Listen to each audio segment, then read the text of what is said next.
everyone, and welcome to another episode of Top 5 Saturdays Live with me, Chase Lee, and my co-host, Brian Sudfield. Yeah, that's fucking right. And hey, listen, guys, if you're new to the show, welcome. What we do is we take a look at some of the movies coming out on Fridays, and we will pick a genre, actor, actress, director, and we will honor them with a top 5 list with their filmography. And the cool thing about the show is that it's live, so we have no idea what the hell's going to come out of our mouths, and we don't know each other's lists. So every single week, we talk on Saturdays, then we part ways.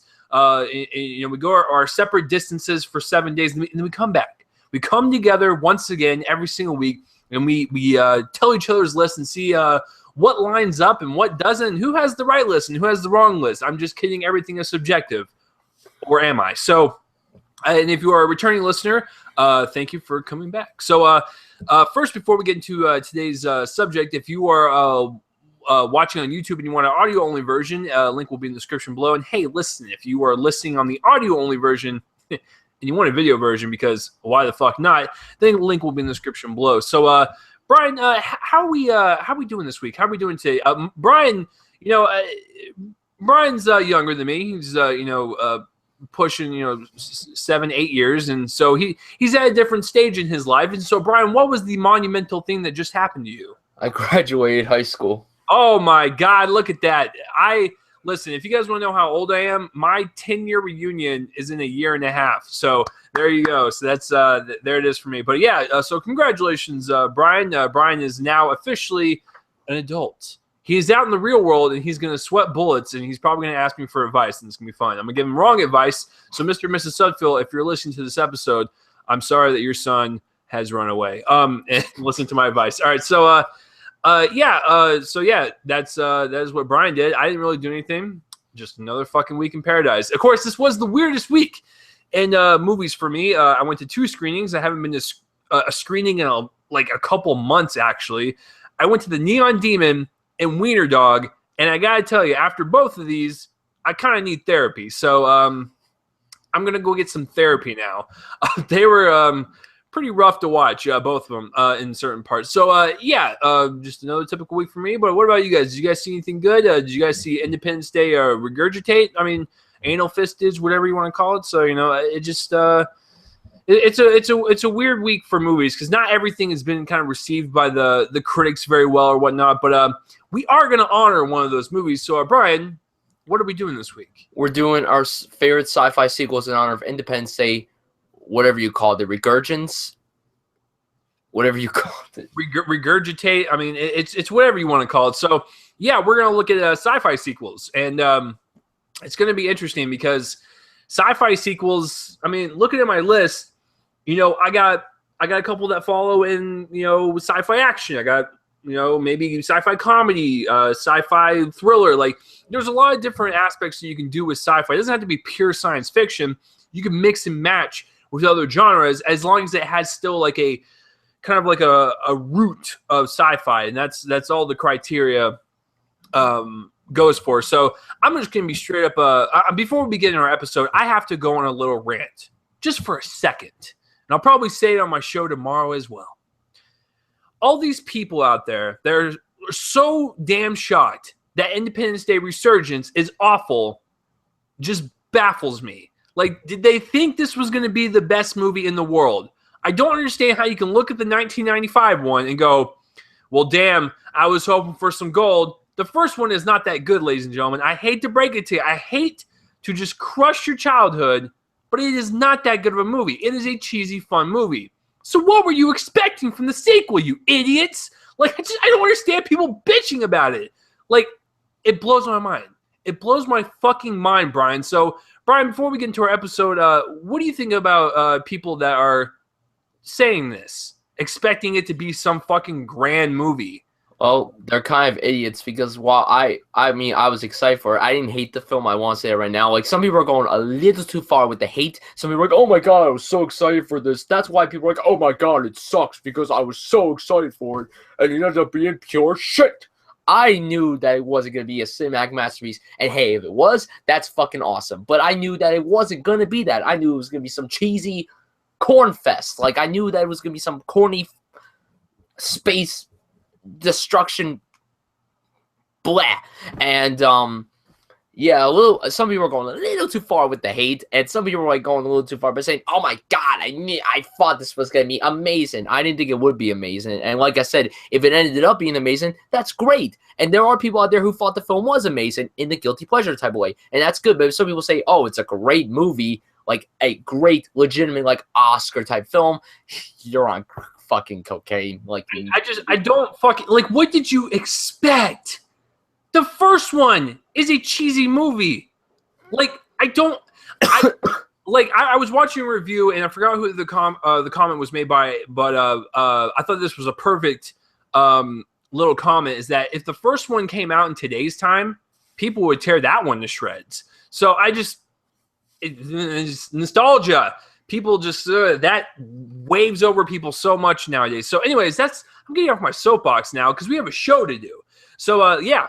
Let's get this going, guys. Let's talk about some sci-fi sequels. Before I know I've said this like 4 times now, but before we actually start the actual list, Brian, when you think of do you usually get excited for sci-fi movies? Are you like a sci-fi guy, or like what's your stance on the whole genre? I am a sci-fi guy, so automatically I get excited for anything related to sci-fi. I just hope that it's fun, cheesy. It could be dark, it could be depressing. But as long as it has a nice sci-fi stamp to it, then it is solidified as a damn good sci-fi sequel. Yeah, no, I like the genre quite a bit. I like when it can actually, be very fun and exciting and just kind of titillate your mind a little bit, and also be a mind fuck and just be like, oh my god, like this is based in like science and reality and stuff, but it's got like this weird type of premise to it and stuff, and that's what makes the whole genre kind of exciting because it could literally be anything. So. Yeah, I'm excited to do this. Excuse me. I'm excited to do this list. So let's get this started. So let's begin with number 5. So Brian, I ask you every single week, and I'm going to ask you again this week. What is your number 5 favorite sci-fi sequel of all time? Number 5, the only reason why I'm putting this super low is because I haven't seen this in years, and I thought that if I excluded this from the list, everybody, and probably including yourself, would bash me for it by saying I don't like anything. My number 5 is Aliens, and it is a fantastic sequel. I think it's better than the original one. I personally find this one better because I'm more the sci-fi fanatic than the horror fanatic, so that's probably why. It's probably just a biased opinion, but I mean, James Cameron did an amazing job directing this, much bigger in scale than the first film. Directed brilliantly by Ridley Scott, and we'll probably bring up James Cameron later on this list. I would not be shocked if we do. And I mean, the thing that shocks me the most, like obviously it's a fantastic film, but what shocks me is that Sigourney Weaver got an Oscar nomination for this film. And usually, and I want to say this right now, there are many amazing like Oscar-worthy performances in sci-fi films that never get recognized. And it really pisses me off. And like I was just reading an article from IndieWire today about like the best Oscar type of stuff that has come out so far in the first half of this year. And people say that John Goodman should be nominated for 10 Cloverfield Lane. And the interesting thing with that is, like for a sci-fi movie, if people consider 10 Cloverfield Lane a sci-fi film, which in my eyes, it kind of has elements of it, but it's not like a 100% sci-fi film. I just think the Academy should start recognizing more mainstream performances because all they do is just focus on the baity, indie, low-budget type of performances. Like, what was the last, like, blockbuster performance that got nominated? But I'm kind of going off topic. But anyway, like, Aliens is great. I do not own it on Blu-ray, which fucking pisses me off.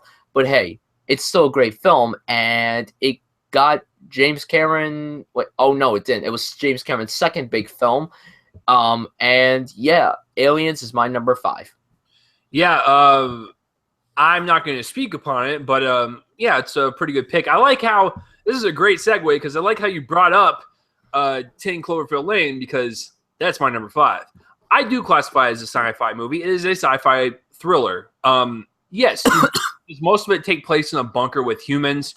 Yes, but the backdrop is science fiction. It is this alien invasion. It is this weird creature that we have no idea what we still don't have any idea where it came from or what it's about. But I like these type of movies. I like how mysterious this franchise is going and how it can be kind of like this anthology thing where you can have a different story set in different areas of the world, but still have that alien as the backdrop. And I thought that worked really well in 10 Cloverfield Lane. So, this fucking movie, I like the first Cloverfield quite a bit.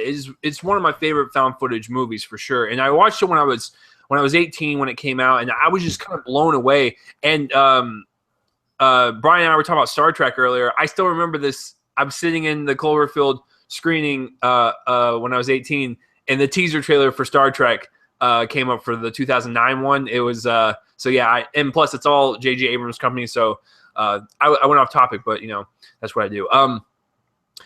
10 Cloverfield Lane is a good film. Like, you want to see a film that is really good on a small budget, on what you can do with a small budget, especially if you're coming out of film school or whatnot. This is a film to watch. Not only does it have really kind of claustrophobic, like dense cinematography, and everything's just kind of like compact and all just crammed in there, and you feel like you're in this bunker with them. It's got great performances from John Goodman, and he does deliver one of the best performances in quite some time from his career. And he was really creepy and just really just in your fucking face and disgusting. Mary Elizabeth Winstead is always great, and then John Gallagher Jr. He's there. But no, everyone delivers in their role and stuff. A lot of people think the third act kind of falls apart for them. I don't, because it's what I liked about it was we found the horrors of humanity inside this bunker, and like everything that was kind of going on inside internally. And then we get to the outer problem, and it's still a fucking problem. So it doesn't matter where you go. Humanity is a problem. Monsters are a problem. There's always a fucking problem somewhere, and you just can't escape it. Escape the horrors of the world, I guess. And that's the way I kind of looked at it. So I didn't mind the third act at all. I really liked it. And like I said, it provides like this stepping ground for this anthology series for this Alien franchise to carry on with different stories around the world. And I found that really, really genius. And I thought 10 Cloverfield Lane was a very good film that will start and catapult this anthology franchise, and I'm looking forward to whatever it does next. And that's what I like about Cloverfield and 10 Cloverfield Lane.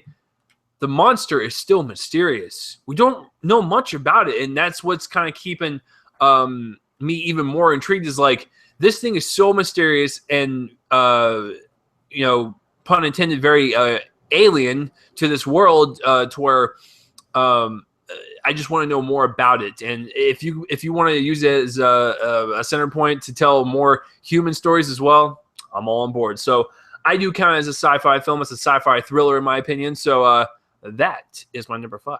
So Brian, would you like to comment on there? Move on. Didn't put it on my list. I didn't really think about it. It's like, it was the first A+ I gave this year. I thought it was a perfect movie. I bought the Blu-ray not too long ago, and it's great. It's engaging. It's haunting. It's awesome. If you guys have not seen it, please check it out. So yeah, those are my thoughts on that. Yeah, it's a really good, intense thriller. I would recommend it to anyone. So, all right, so let's move on to number 4. Brian, take it away. My number 4 is Mad Max Fury Road. Okay. Now, funny thing is, this was the first A+ I gave to a film last year. But the more I thought about it, like, I still think it's a great film. Excellent, just incredibly well done. It's just a car chase. Like, I mean, yeah, I'm surprised I was engaged for it. But like, the more I watched it, my love for it kind of went a little downhill. Like, I still think it's a fantastic film. I think it's incredibly well done. I personally, if Alejandro was not like, if The Revenant did not exist last year, I would have given the Best Director Oscar to George Miller personally. I mean, everyone has talked about the incredible visual effects. It's probably the best visual film of this decade thus far. I would have to think about that, to be quite honest. It definitely is in the top 3 best visual effects films of this decade thus far. And Tom Hardy did good. Charlize Theron was amazing as Furiosa, and then Nicholas Hoult did good. Like I said, the action was great, but also the sci-fi element was tiny, but it was still there. It's labeled as a sci-fi sequel. Like, when I found that, I'm like, I don't know about that, but it is a sci-fi sequel. So if it is considered one, then I decided to put it on. It's a great film. I feel like everyone here has seen it. Everyone knows what happens and stuff. I feel like we've brought this movie up numerous times, so I'm just going to say that it is a damn great film. It may be a little overrated, but it's a lot of fun. It's engaging, surprisingly, and it's well done. It's my number 4. Yeah, my favorite part about Mad Max Fury Road was not even the movie. It was when Brian has his annual Oscar predictions podcast, and I've been on the past 2 years. And I remember last year, or actually it was this year, for this year or last year's movies, we were discussing like what the hell Mad Max was going to win and stuff. And we were pretty accurate with, like the makeup and the special effects and the production design and stuff, because it is a very gorgeous looking movie. I love the way the dirt looks. Like the orange of it is just so vibrant and robust, and just really kind of highlights this world and like this really kind of fantasy, colorful element. But in reality, it's like a really disturbing, disgusting place. So I liked the way it looked, and I do like the movie quite a bit. I don't hail it as like, this masterpiece of a film in terms of like story-wise, but it's like visual effects and just the visceral nature of it. I do find it as impressive as any movie, because George Miller is an old dude, and the fact that he was able to do this and he had the veracity and the energy of like someone my age is just incredible. Like George Miller's energy in that movie kind of reminded me of what Scorsese had in The Wolf of Wall Street. It's just kind of unprecedented, and you're just like, damn, where the hell did that come from? So the guy that directed Happy Feet did Mad Max Fury Road. It still blows my mind. So yeah, that's not on my list, but I would say it's in my honorable mentions for sure. So, but my number 4, I'll go with your number 5. I'll go with Aliens. Aliens to me is very special because I tell this story all the time. My dad used to go to kind of like auctions or whatever, and like kind of buy portables. If you guys have ever been to these type of auctions, they'll go to like public storages or whatever, and they'll basically bid on a storage that's filled with a bunch of boxes and shit, and they'll just bid on it, and then you kind of see and go through everything later. You can't see what you're bidding on, so you kind of just have to gander at it and be like, is there enough stuff in there to where I can make my money back and whatnot? But long story short, my dad purchased one, and there was a box full of VHSs, and one of them was Alien, the first one. And I remember I watched it when my parents weren't home because it was rated R, and I was a kid at the time. And I really liked it. I thought it was just horrific, and I hated everything about space after watching that movie. And I remember going to my friend's house like a year later, and once again, my parents don't know about this, but we watched R-rated movies at my friends' houses. I'm sorry, but yeah, Aliens was one of the ones we popped in. I just had so much fun with it, man. Like, you got to keep in mind, as a kid, I didn't really comprehend films and stuff, but I comprehended the fact that Alien was like a claustrophobic fuckfest of just like playing with your senses and your mind and stuff, and I was just like scared out of my wits. And then when I watched the sequel, I was like, damn, this is like a straight up action film, and it kicks a lot of fucking ass. I love it. So yeah, the atmosphere is still there with the aliens and just the tone of the movie and stuff, but it's more action centric than kind of like slow burn horror centric. There's not a problem with that. It's just it's a different tone, and it works out for the better. It's a movie about survival. It's Ripley and the gang surviving the fucking hellfire and shit. Like, it's incredible to watch. And that's where the infamous line "Get away from her, you bitch," and "Game over, man, game over" from Bill Paxton. Yeah, I really like it quite a bit. It's just a very fun action movie, and I'm sure we'll talk about some other action movies later on this list. So yeah, just like Brian, I didn't put it that high on my list because obviously the 3 I put above it I like better, but I still enjoy Aliens for what it is, and it's definitely, if you look at the history of science fiction sequels, it's definitely one of the better ones, hands down. So if you want a fun action film and a great follow-up to Alien, I suggest Alien. So all right, let's move on to number 3. My number 3 is Back to the Future Part 2. Yeah, so we got the same one once again. Okay, so before we begin, and we love this movie as it should, let me just say something real quick. All those people out there that say the sequel sucks, why? I honestly want to know why. Because when I was watching the Smos Know podcast this past week, God forbid, fucking Sausage just opens up her goddamn mouth and just like, Back to the Future Part 2 is shit. Why? Like, I don't understand the hate for this fucking movie.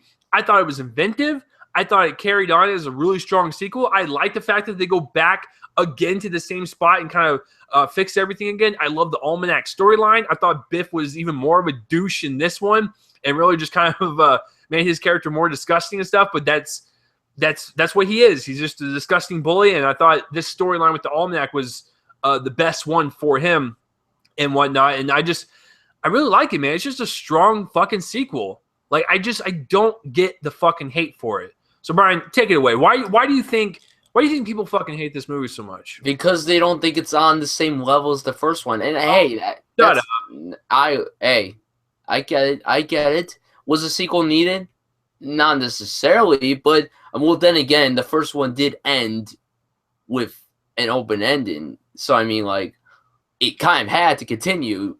For me, like, I will say that the first one is my favorite one. It will always be my favorite one, but I really do enjoy the sequel quite a bit. Like you said, I enjoy that they go, like, there's 3 different timelines. The regular timeline, then they go to the future, then to the alternate 1985, and then back to 1955. Like, I love that. Right. And, like, it's great stuff. And, like you said, Biff is even more of a dick. What else? I mean, fucking, Lorraine with her big breasts. You're so big. And then yeah, the Almanac, the hoverboard, old Biff. Oh my god, when he interacts with young Biff, why don't you make like a tree, get out of here? It's leave, you idiot. Make like a tree and leave. You sound like a damn fool when you say it like that.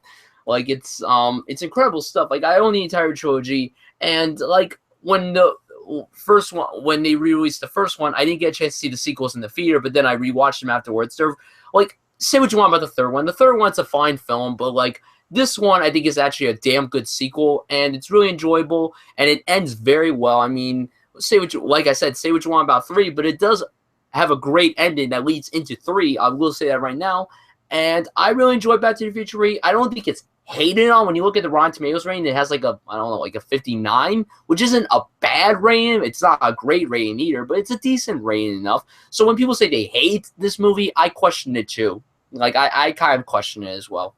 It's so dumb. It's such a fun sequel. And I remember, because my dad and one of my friends, Back to the Future is like one of their all-time favorite movies, and I like the first one quite a bit. But there's just something about the second one that just seems more charming to me. Like, I don't know what it is. Maybe it struck me the right way or something. But I like what Brian said. They go back and do the multiple timelines and stuff, and it just like I said, it felt more fun and inventive and just really creative. And I got to give them full on props, because Back to the Future Part 2 is very, very fun. And then Part 3 is fun as well. I would say the whole trilogy is super strong, and I don't know why anyone just bashes 2 and 3 and just disregards them. Like, it's just whatever. But yeah, I think Back to the Future Part 2 is worth the watch if you like the first one, and it's a fun ride, and it takes a creative route that you would never expect. And I do like the Almanac storyline. I think that's the best storyline out of all 3 of the movies, actually. I like that storyline because it's so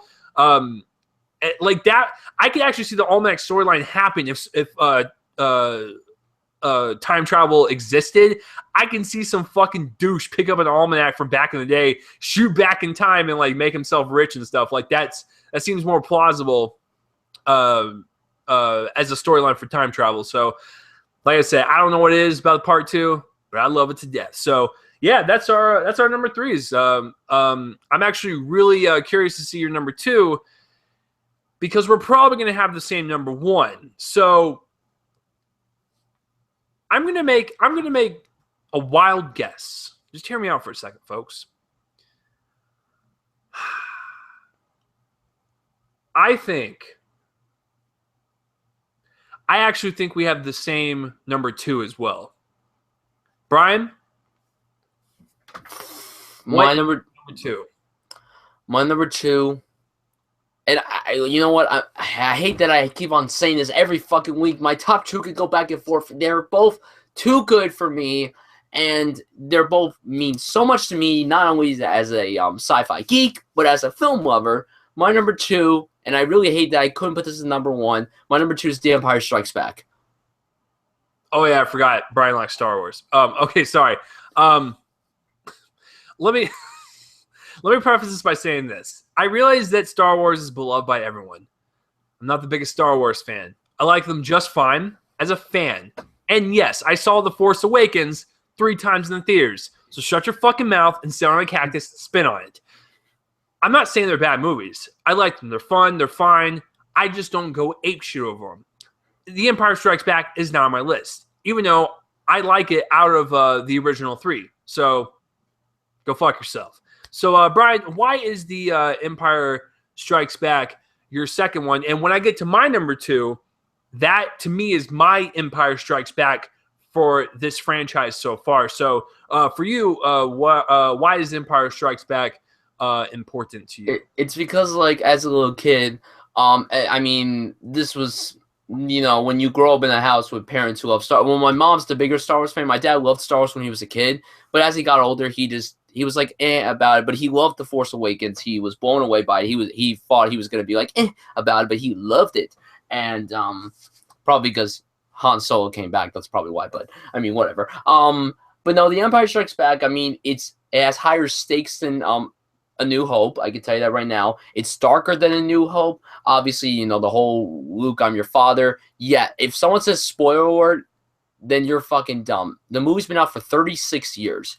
Everyone knows that twist. Everybody, Star Wars fan or not, everyone knows that Darth Vader is Luke's father. Okay? Like, I like how you just like sat the audience down. You're like, listen, it's been out for 36 years. Well, it has. It has. I don't get why people say, oh, spoiler alert, you know, he's his father and stuff. Everyone knows that. Now, granted, obviously, in 1980, if you sat in the theater watching that, I'm sure that you would have been like, holy shit. When I first saw the movie and he said that was his father, I was like, I was shocked too, believe me. But no, like I said, higher stakes, better characters, better written, better directed, not directed by George Lucas. Not that he didn't do a good job of A New Hope. The guy who directed this, whose name I completely forgot. Yes, as a Star Wars fan, I forgot the guy who directed Empire. I'm sorry. Okay? Don't sue me. It's Lawrence Kasdan, right? He wrote it. What?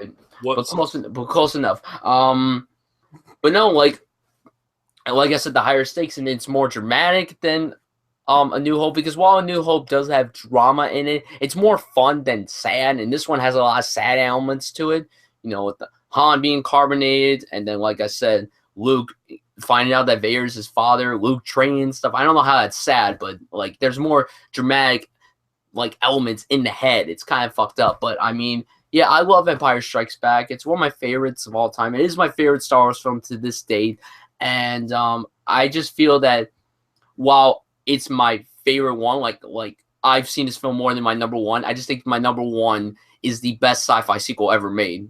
So yeah, Empire is my number 2. Yeah, it's directed by Irvin Kershner. There we go. Yeah, I agree. No, I run into this argument all the time. Like, if you guys want to see me flip out over a genre, just look at my fucking wall behind me. I will flip out over anything superhero related, or hell, even Lord of the Rings or Harry Potter and stuff. Like, there's many genres I attach myself to, but Star Wars ain't one of them. And I can tell you, as I continue to watch the new ones and stuff, like, I'm starting to become more of a fan. So there you go. I'm basically surrendering to you, but I really like The Force Awakens quite a lot, and I can't wait to see where it goes. So I am actually really happy to see it kind of continue. So yeah, great number 2. For me, this is my Empire Strikes Back of the franchise so far until we see the third one. Now, it's actually got a darker tone, just like the Empire Strikes Back. Like, it basically, like A New Hope was there. It was nice, bright, and colorful. It put itself on a cooking sheet, put itself in the oven, and it roasted itself a little bit, and it got a little darker. It got a little meatier, and just got a lot of flavor to it. And I fully believe that with Dawn of the Planet of the Apes. I love this movie quite a bit, and I think if War of the Planet of the Apes delivers, this could be one strong fucking trilogy that we're all going to remember. I know there's a lot of people that don't like these movies, but I get it. I mean, I guess you don't like monkeys. I don't know. I don't know what your fucking reasoning is, but for me, this one just kind of elevated on all different levels. We see the progression of Caesar. We see that he communicates more with his group that he's leading and stuff. He knows sign language now. He knows certain words, and I loved all the side characters like what's his name, Brian? Kobo? Yes, Koba. Played by Tony Kebbell. Kobe Kebbell. Toby Kebbell. See, I'm getting all that fucking shit mixed up now. Anyways, Toby Kebbell, he's one of the greatest mocap people next to Andy Serkis. Like, the guy had just been in everything. Like, he just kind of pops up wherever, and you're just like, who did that? And you're like, Toby Kebbell? The fuck? I didn't even know he was in this movie. He was in Warcraft. He was my favorite part of the movie. He played the main orc. He was in Fantastic Four. And then, just no, that fucking movie is terrible. It's not his fault, though. He would have been a great Doctor Doom if they would have allowed him to be Doctor Doom. So, as far as Dawn of the Planet of the Apes goes, he plays one of the most disgusting villains in his filmography he's played so far. I loved that disgusting monkey, man. Like, he was just dirty. He had a scar on his face. He looked like he just crawled out of an asshole. You're just like, oh, God, dude, I don't want to deal with you right now. You just look like you're just bad news bears, man. Like, get the fuck out of here.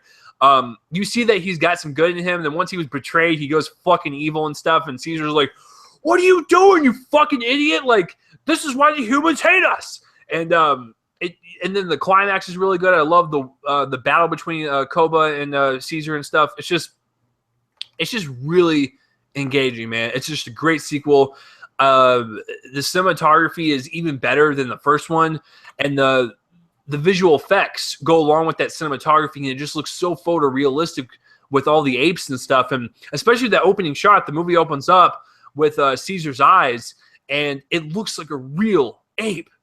Like, it's just incredible that the technology is advancing this far to where we're going to be creating real-life fucking creatures on screen, and it's just going to blow our minds. And this is also one of those movies where it's got a great bookend, start and beginning.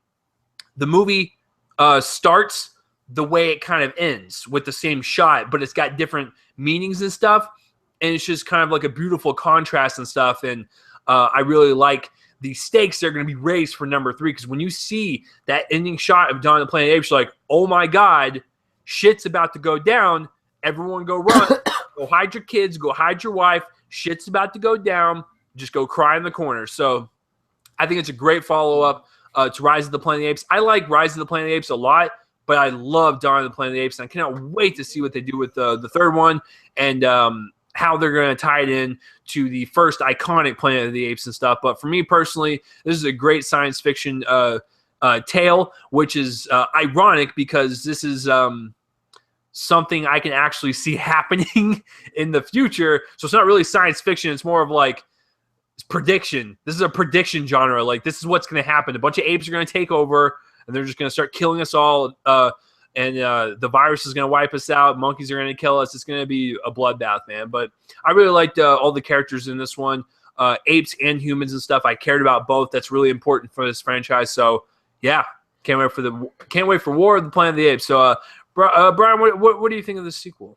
Like it very much. I haven't seen it since it came out. Actually, it's been long. I have it on Blu-ray, and I haven't even watched it. What's wrong with you? I don't know. Okay, well, I mean, I know for a fact that you're going to watch it before the third one comes out. Oh, absolutely. Totally. All right, so I don't even need to do any type of build-up because we have the same number 1, because it's regarded as one of the best, not only movies of all time, one of the best action movies of all time, one of the best sequels of all time, and one of the best sci-fi films of all time. Brian, what is our number 1? Ladies and gentlemen, the number 1 sci-fi sequel on the Top 5 Saturdays Live is Terminator 2 Judgment Day. That's not what I picked. I'm just kidding. Mine was actually Matrix Reloaded, you motherfucker. No, it's just calm down. It's not. Yeah, Terminator 2 Judgment Day is incredible. When Genesis, that has come back in full form. When Terminator Genesis came out last year, I actually rewatched the first 3. They're sitting right over there. I I watched them in preparing for Genesis, and I don't have Salvation because it's Salvation. But you know what? And I will defend the third one real fast. I actually like the third one. I didn't like it back in the day, but now that I've gotten a tad smarter, so I've moved up from a 4th grade to a 5th grade level. Now, the third one's actually pretty good, and it actually does make sense with the whole time traveling and stuff. So I liked it. I thought it was pretty good. And of course, you know, the two after that just. Anyways, so the first one was more of like a horror film. It was more suspenseful. It's very low budget, very small indie movie. And you can see that when you watch the sequel, their production budget, like, I think was quadrupled or even quintupled. Like, it was incredible how much James Cameron got back for the sequel. And the second one, not only does it have Arnold coming back as the Terminator, he's going after John Connor and stuff. And it's just a really great kind of buddy movie between John Connor and the Terminator. And we just see this ride, just this thrill ride from start to finish. It's nonstop action. When you rewatch this movie, you will forget how nonstop this fucking thing is. It doesn't let up at all. And it's got great growth between the characters and stuff, great growth in the mythos and stuff. It ends on a very emotional note. It's probably got the most emotionally impactful ending out of the whole franchise and stuff with the, you know what I'm talking about. I like it from start to finish. I really don't have much more to say. It's a great action film. James Cameron knows how to shoot a movie. This guy knows how to do kind of gritty, kind of in-your-face action. It makes it realistic and just kind of, you feel like you're there. Like there's a fucking helicopter chase. A helicopter's chasing a car, like literally, like on the road, like as it's like hovering above it, like and stuff. It's just stuff that you would never even think of. But like, it was filmed in such a way to where it didn't feel fake. It didn't feel kind of weird or out of place. It felt realistic. It felt like I was watching this journey with the Terminator and John Connor, just going throughout this and stuff. And I still remember this even as a child when I watched this movie. I still love the sequence where they're on the motorcycle and they're going through the kind of like the underpasses of the roads and stuff, and the 18-wheelers coming after him, and the T-1000s in there in the driver's seat, like going after him and stuff. And it's just, there's so much stuff like breaking from the 18-wheeler, and it's cutting tops off of the car, and Arnold's, you know, coming back with the shotgun in his hand, shooting and shit. Like, it's so much fun. But it's not just a mindless action movie. There's a lot going on with the story and the characters and stuff, and you really get invested, especially if you like the first one. If you love the first one, you're going to get just as invested in the second one. And I have nothing more to say. I love it to death. I've seen it a million times, and I love watching it. And it was very inventive for special effects back in the day when the T-1000 would use his body parts to split things, or if he got shot and he'd be flopping like some dried cum stain or whatever, and he would like kind of glue himself back together and stuff. When you rewatch it now, it does kind of look a little outdated, but still, back in 1990, dude, that shit looked pretty fucking dope, and it still does look pretty dope now. So I love this movie quite a bit. If you have not seen the Terminator franchise, watch the first three. I would recommend the third one. So do the first one, do the second one, do the third one, and then quit. And then you'll be fine. But the second one by far is my favorite. It's just one of my favorite sequels of all time, and one of my favorite sci-fi action films. So, Brian, floor is yours. I think you said pretty much everything I was going to say. Like, I don't think there's nothing else for me to say. Like, you said everything. It's one of the best, like, sci-fi films of all time. It's one of the best sequels ever made. And, yeah, like, the budget, like, was, like, times, like, I don't know, like 50 million. I don't know. Like, the first one cost like 5 million to make, and the second one cost like 100 million to make. And let me look it up while you're talking. Yeah, and it's crazy. And yeah, the stakes are higher. It's a better film. It is a lot longer because the first one I think is like 85 minutes long, and this one's like 2 hours long. So it's like a much different film. And hey, it's fantastic. Everything you said was great. And yeah, I have literally no qualms of it whatsoever. Well, nah. Well, I know you have a qualm with it, and you forgot to bring it up. Oh, okay, yeah.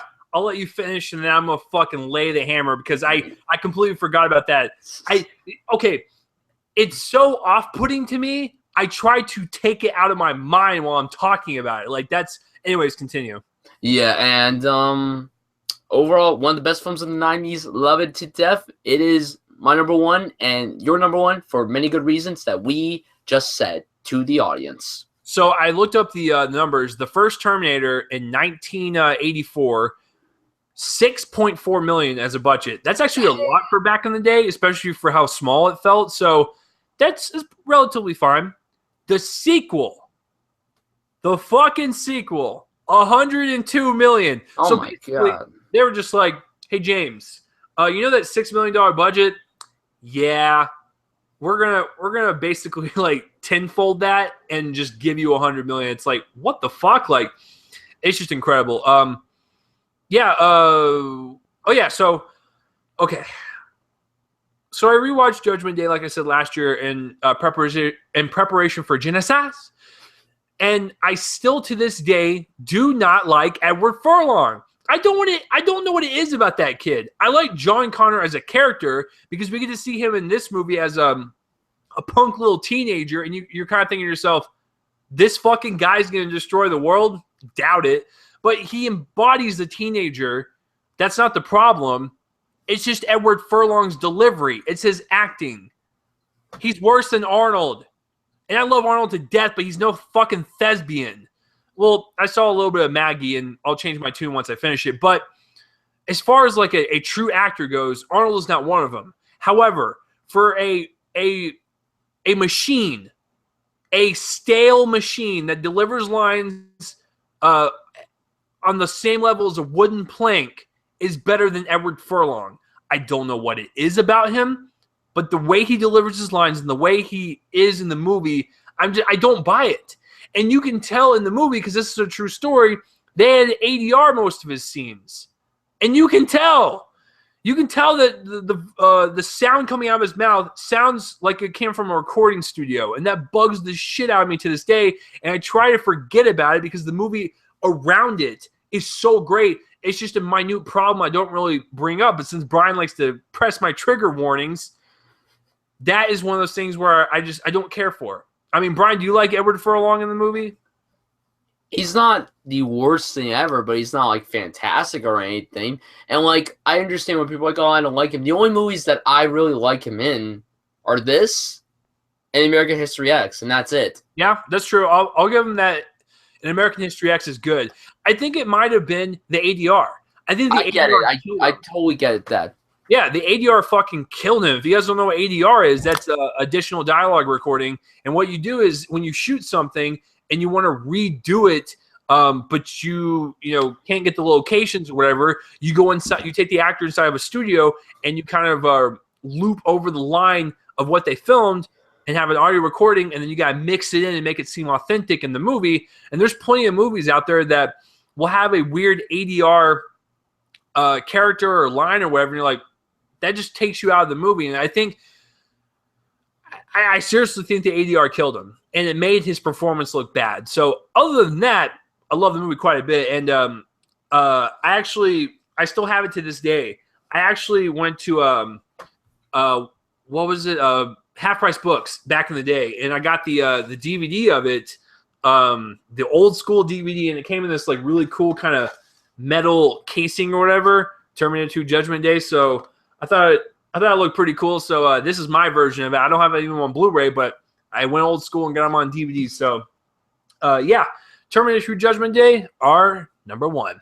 So that is it for our show, guys. And here is our list. We have 1, 2, 3 in common. And basically all of our picks I will recommend. I don't have any qualms with anything. So yeah, that is our list, guys. But we want to know, what is your list? What is some of your favorite sci-fi sequels of all time? Let us know in the comment place. That's right below my face, and let us know. But without further ado, there are some that just didn't make our list. I have my list right here.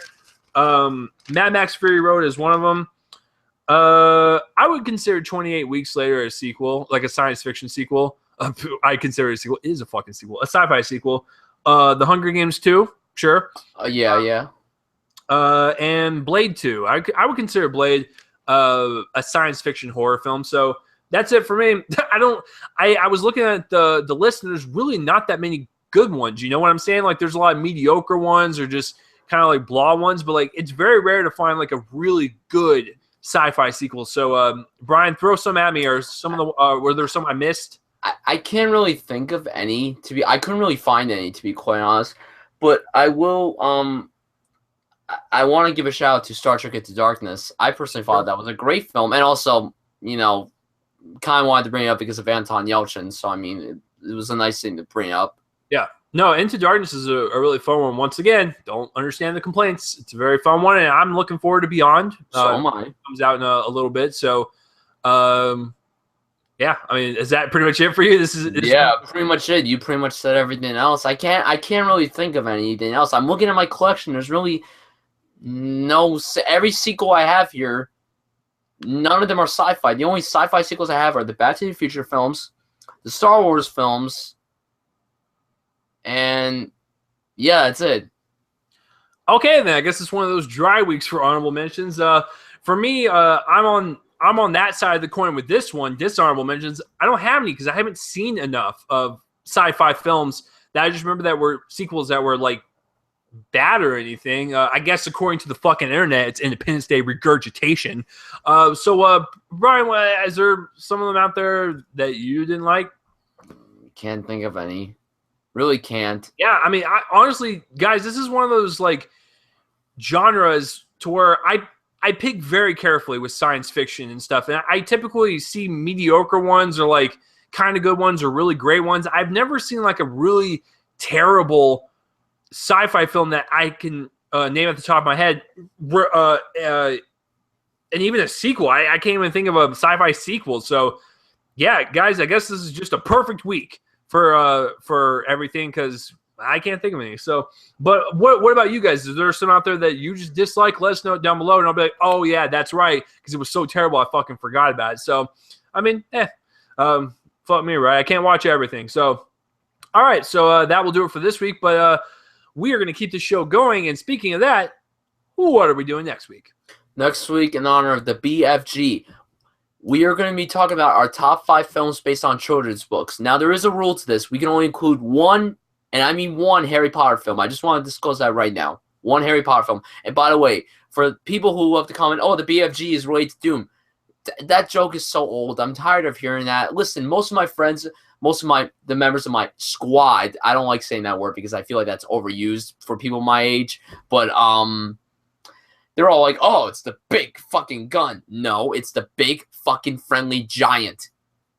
Like, stop having orgies about Doom and just, sorry about that rant. I apologize. Breaking news, Brian just said every single teenager thinks that the BFG is a connection to an orgy in Doom. So, yeah, no, I'm excited for that. So, besides Harry Potter, are we going to set the rule for one book per author if that author has made multiple? Nah, you could put as many authors as you want. Okay, so the only reason why I said Potter is because there's 7 books and then 7 films, 8 films, excuse me. So like that's kind of why. So like for instance, since the BFG is based on a book by Ronald Dahl, we could put multiple movies of his? Yes, sir. Okay. Hey, we set the rules. And Brian just said it, so if I put 2 of them on there, don't say a damn word, ladies and gentlemen. So that will do it this week, guys, for another episode of Top 5 Saturdays Live. Brian, where can the people find you online? Twitter at BrianSuts98 and on YouTube at Brian Suffield. There's a lot of stuff going on my channel. I just did a Game of Thrones video, so I mean, Game of Thrones fans, listen to the show. Check out that video. Season finale tomorrow. Fucking dope. And it's the season finale of Silicon Valley. Twist my nipples, ladies and gentlemen. I cannot wait. Yeah, so if you want to follow me, guys, it's at Real Chase Lee. And if you want to click on any of our links that me and Brian have discussed, link will be in the description below for everything. To wrap it up, once again, if you are are watching on YouTube and you want an audio-only version of the podcast, link will be in the description below. And if you're listening on Spreaker and you want a video version, link will be in the description below as well. Yeah, next week, films based on children's books. It will get quite magical and very fantasy-like and very children-like. I don't even know what I'm talking about, but it's gonna be explicit, so no children should watch it. But we're gonna be talking about children things, childish things. So yeah, we'll see you guys next week for another episode of Top 5 Saturdays Live, and I'm gonna play the outro music done by my friends band Fervent Roze, and you should check them out. They're blowing up in Dallas. Link will be in the description below. So I'm Chase Lee. I'm Brian Suffield. That's fucking right. Let's play the outro music. Peace out, everyone. Have a good week. Go see some Independence Day anal fistation. Goodbye, everyone. Game over, man. Game over. All right, we'll see you guys later.